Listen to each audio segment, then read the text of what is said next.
Jesus said, "Follow me and I will make you become fishers of men." What happened specifically, and where did Jesus go after he said, "Follow me and I will make you become fishers of men"?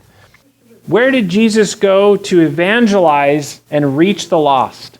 In Mark chapter 1, verse 21, if you have a Bible, he takes them to a particular place. Verse 21, "And they went into Capernaum, and immediately on the Sabbath he entered the synagogue and was teaching." Jesus went to evangelize in the first century equivalent of 21st century churches. That's where Jesus went to reach the lost. It was not on the street corner. It was in the church. And what happened there? What did Jesus do besides teaching with authority? "And immediately," verse 23, "there was in their synagogue," their church, "a man with an unclean spirit, and he cried out with a demon, 'What have you to do with us, Jesus of Nazareth? Have you come to destroy us? I know who you are, the Holy One of God.'" The New Living Translation, it says, "Why are you interfering with us?" That's what a demon said through this man. Why are you interfering with us? In other words, what are you doing in our territory, Jesus?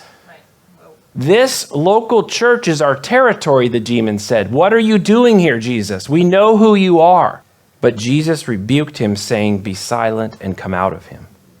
What Jesus did then, we need to do now. In Revelation chapter 20, verse 20, Jesus rebuked the church for tolerating Jezebel in the church. In other words, resist the devil in the church. Don't just let the devil do what he wants in the church. Jesus knew where the devil was at play.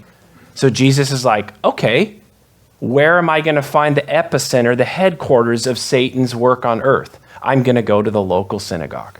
And he did. Because if the devil can be dealt with in the church, then the devil can be dealt with in the world. We are not called to go deal with the devil first in the world. We are called to deal with the devil first in the church. That is exactly what Peter wrote. Let judgment start in the household of God, not end in the household of God. Because the reason why people in the world don't come into the household of God is because the devil's in the household of God. And the kingdom of God's getting slammed in their face in 21st century like it was in first century.